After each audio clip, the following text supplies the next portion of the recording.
This past Wednesday, Tesla reported their best quarter in the company's history, and in particular, pulled off some pretty impressive numbers within their energy business, which they claim will ultimately be as large as their vehicle business.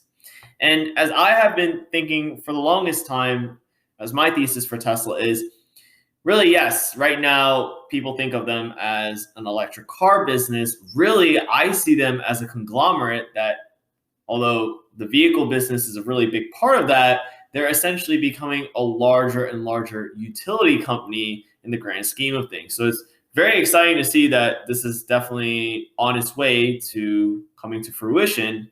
So this is definitely encouraging news. Now, diving into the numbers here, in the third quarter of 2019, Tesla deployed 477 megawatt hours of energy storage, 530 megawatt hours in the next quarter, before dipping to 260 megawatt hours in the first quarter of this year, recovered a little bit to 419 megawatt hours in the second quarter of this year, and then it pulled off a whopping 719 megawatt hours deployed in the most recent quarter. That's nearly double what they deployed in the same quarter last year, despite COVID and the many challenges posed this year. And these numbers will continue to accelerate as other solar companies and contractors also install Tesla's Powerwalls and energy solutions as well. With their current energy storage devices installed now, Tesla now has over 120 operational microgrids around the world and plans to maintain over 1,000 in the not too distant future. Now, these microgrids are important for achieving energy independence and optimizing the grid so it's more stable, smarter in many ways. And that's what we need. And as I mentioned before, widespread energy storage is essential to bringing about a grid fully powered by renewables.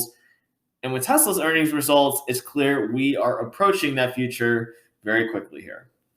So then the question becomes, if homes can power themselves with solar energy or receive power from others with solar or other renewable sources and essentially store their own power to achieve energy independence, do we really need to build physical power plants anymore?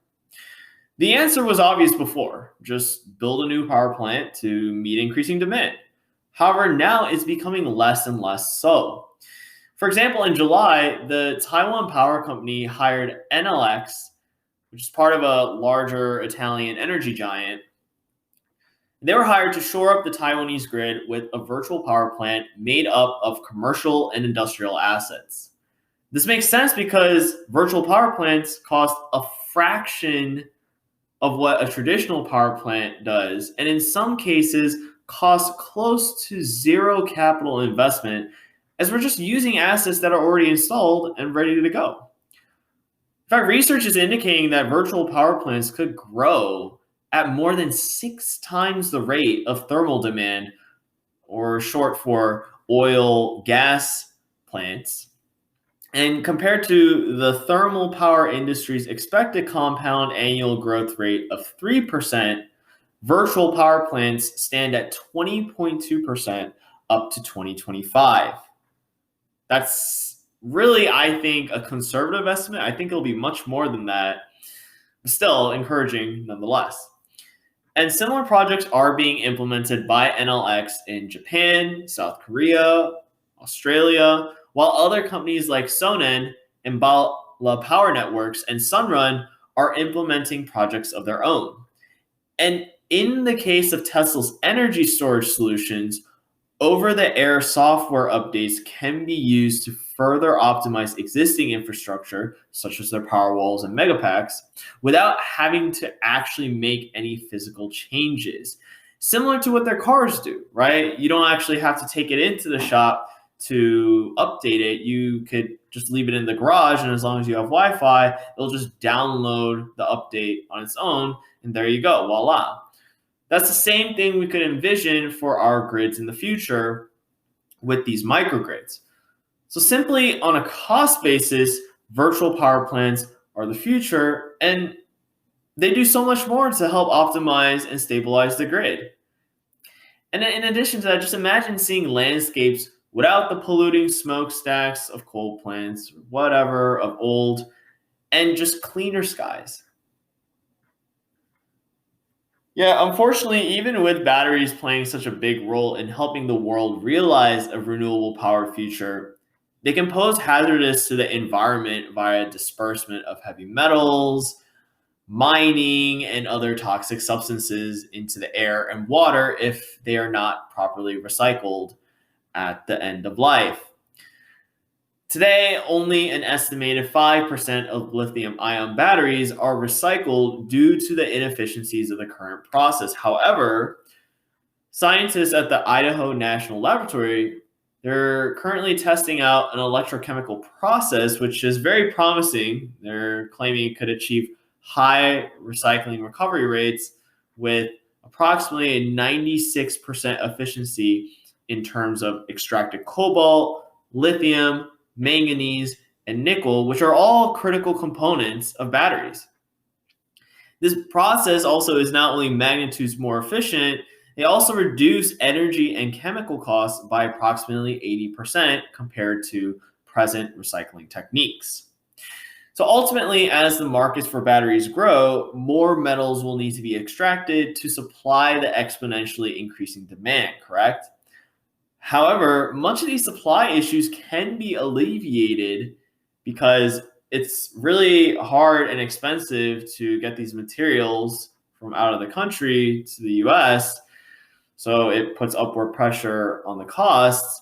But if we're able to take these same metals within these batteries that are now no longer useful and we can recycle them and reuse the inner components from former battery products into new ones again, this is what the industry hopes in an effort to create a closed loop. So we're constantly using, recycling, using again, and rinse and repeat.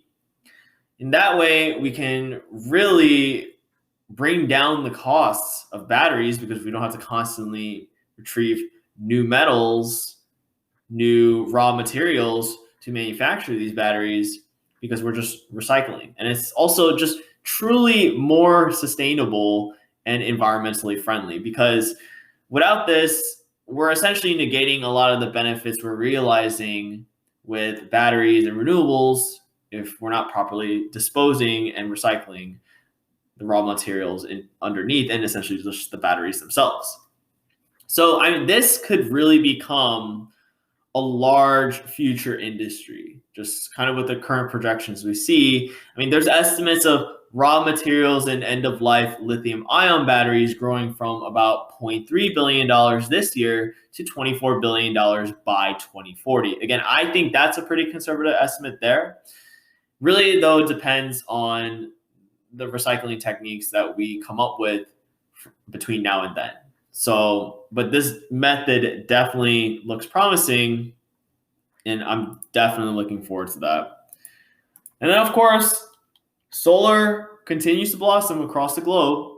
Texas-based power company Vistra, they're purchasing 869 megawatts worth of solar modules from Arizona-based First Solar to set up 6 utility-scale solar power plants.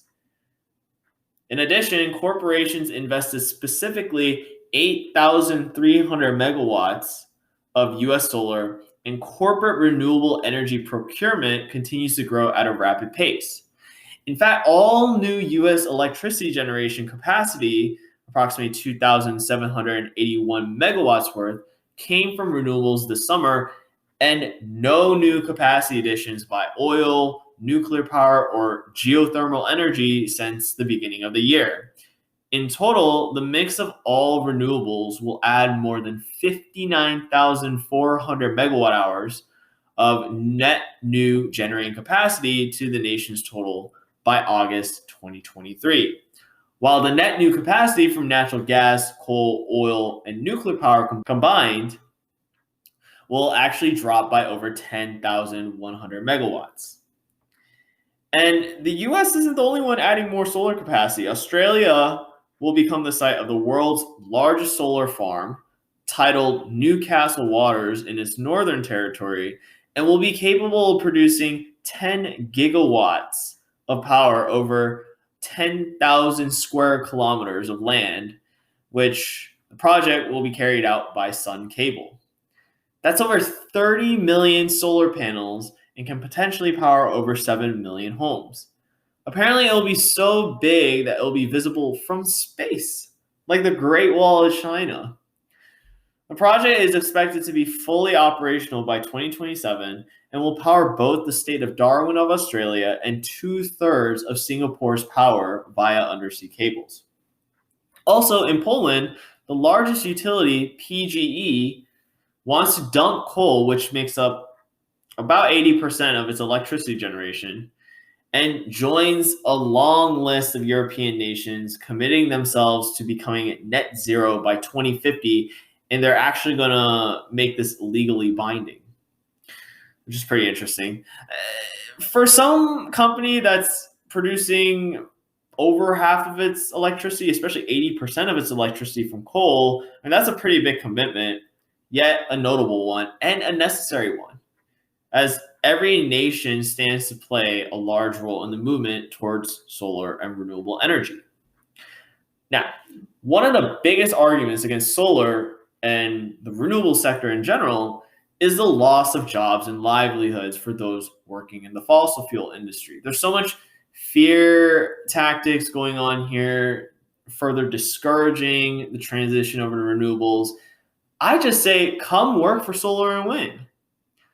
People need to understand that the status quo is always updating itself, and therefore, we must change with it. And it's not like it's bad or anything. In fact, reports found that clean energy jobs, they paid 25% more than the national median wage in 2019. And we're more likely to include healthcare, retirement benefits. And since the energy infrastructure in the country is outdated for the most part, there is literally so much opportunity for job creation and tons of money to be made in this sector.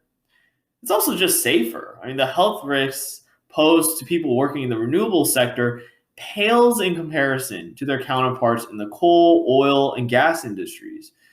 You know, mining for coal, extracting oil. I mean, these are not safe jobs.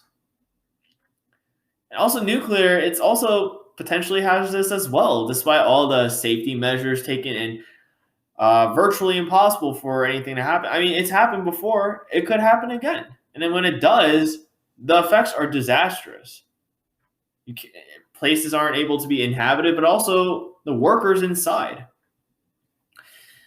So really, when you compare that to renewables and the fact that they pay more than the national median wage, why not?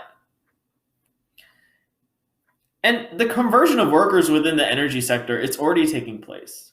I mean, to put it into perspective, the U.S. solar industry employed approximately 335,000 people in 2018, which is twice the approximate 161,000 people employed by the coal sector, and more than 4 times the approximately 72,000 people employed in nuclear. And that was in 2018. So imagine how much further we've come since then. So, I mean, you just take a step back and look at how far this sector has come in the last decade. More US residences and businesses moving away from polluting energy and shifting toward renewable sources. I mean, this merits recognition. In 2019, the United States generated over 30 times more solar power than it did in 2010, enough to maintain power for 16 million average American homes. Also, in 2019, the US generated more than triple the amount of wind power it did in 2010, enough to power over 33 million homes.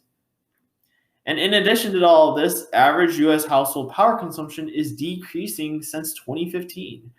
As energy efficiency becomes a bigger part of the equation here, I simply cannot wait to see the progress made in this next decade.